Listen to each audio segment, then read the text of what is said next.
would you like to know some of the things that might actually help with your language learning, as opposed to the obstacles, the mistakes, all the ways we can go wrong?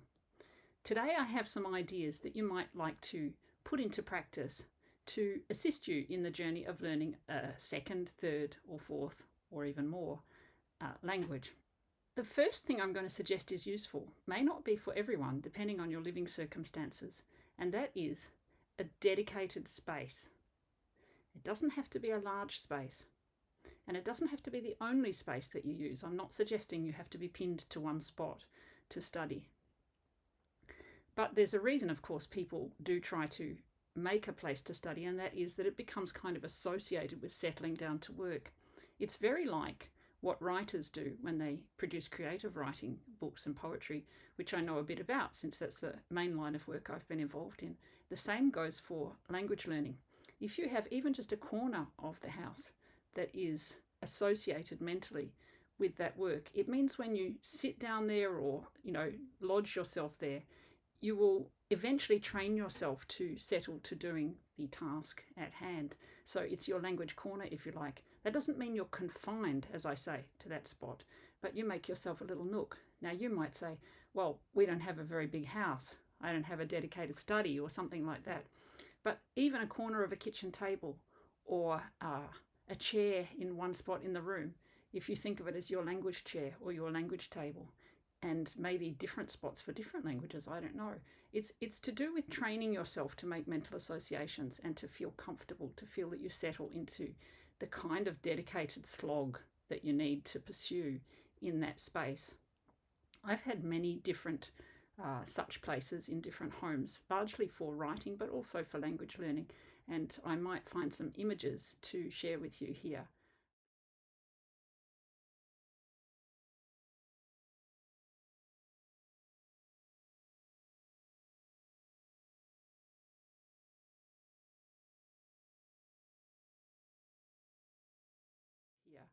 So you can see what I mean. It's not necessarily always a whole room. The second item that is on my list of useful things for language learning is connected to the first in that that was a dedicated space, and this is a dedicated time. Again, it's not restrictive, and it doesn't have to be large. It's not the only time you have to do it, and it doesn't have to be a large block of time. In other videos, I have discussed the fact that it's actually better to do a shorter stint regularly than to do great long sprints. But if you can find in your day a time that you think of as yours for language, never mind me time, just language time, and keep to that schedule. Many people swear by that. It may mean having to get up a bit earlier, which you may already be an early riser, but that can be tricky. I used to be an earlier riser than I am now, and a lot of my good resolutions go out the window as to getting up earlier to do yoga and to do some more language practice and so on. But it's still a good concept to hold on to, making a dedicated time and learning to use small gaps in time that come up, to have things always ready to hand, or to find a way in which you can make use of that time. I don't want to sound like I'm kind of driving people to work and work and work in every moment of the day, but it's surprising how many little moments of the day I know I tend to use those little moments to do a word puzzle or word sleuth or something like that. And I could actually be using them for instance, a verb table, learning verbs. Just a 5-minute gap. Over the years, I've often realized that one of the reasons I started writing more poetry as opposed to the novels that I eventually did more of was because I was raising kids and it was easier to grab shorter amounts of time. Now, poetry can take a long time to write, but it's more easily made modular. And the same can be said of language studies, that you can actually take a chunk and say, in the gaps of today, I'm going to focus on this verb, or I'm going to focus on this particular mood or tense and understand how it works. The other thing you can do, though, with both time and space is to create yourself a kind of receptive background so that even when you're not in your language time or your particular language space, something's always going on, like a kind of wallpaper, a wallpaper of sound or a wallpaper of thinking that is there present around you. Many people have talked of putting words up around the house, for instance, sticking the word for fridge to the fridge, or sticking the word for table to the table. I mean, that's a very basic idea, but that's the kind of thing. I used to often, in earlier years when I was cooking, have French chansons playing in the background, partly just because I liked it. You know, I'm a big fan of Jacques Brel and Brassens and Barbara and so on, but also because in a way it's creating a receptive background where even when you're not studying, you're actually absorbing, you're getting input. And you can do the same on your commute, if you have a commute either by bus or in a car or wherever, by, you know, in a train with earphones or so on, just to have that sense that there's a mobile environment that is passive. You can't necessarily sit there and practice words aloud, depending if it disturbs other people, but you can make it receptive.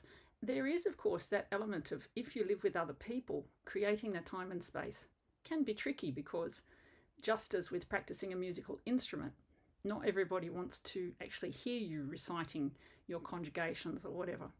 But you can usually find a way of doing that that doesn't disturb others. When I was a kid, my eldest brother, who didn't learn a musical instrument other than recorder in primary school, but he was the one member of the family that didn't pursue music, he used to complain to my mother that I was on the piano playing the same thing over and over again.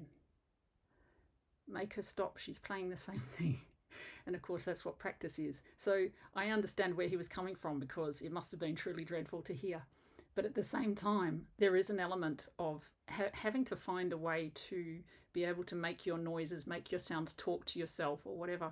One way in which you can establish that too is by creating yourself a community. And that's the next thing I want to focus on as something that's helpful in language learning. That doesn't mean you have to be necessarily out there in a class or a language group, although you might be. I mentioned in another video going to the Alliance Française once a week, which is a great way for me of maintaining and also continuing to learn. But also obviously the online community here on YouTube would be a good example. And one of the reasons this is so important, I think, is because of a concept that was explored by the psychologist Albert Bandura in the 70s, which he called self-efficacy. It's not the same thing as self-esteem, although you can see some overlap there. It has to do with your belief that you can actually achieve something. And he described 4 different sources for the information that would help us feel we can actually do something. This is really relevant to language learning, although it's used in educational psychology in other subjects too. And apart from the very important idea of the mastery experience, which is to say, if you succeed at something, you feel you can do it more, or you can do something similar. That one's important. The one that really stood out for me in what he had to say was the idea of vicarious experiences or modeling. That is to say, if you see that other people may be in similar circumstances to you, not someone who's necessarily greatly privileged or different from you or started much earlier, but maybe is in a similar situation, if they can do it, you start to develop a sense that maybe you can too. And so that's one of the values of community. Also, another factor he mentioned, I mean, I could talk a lot about Bandura, but I just want to talk about what's relevant to this point.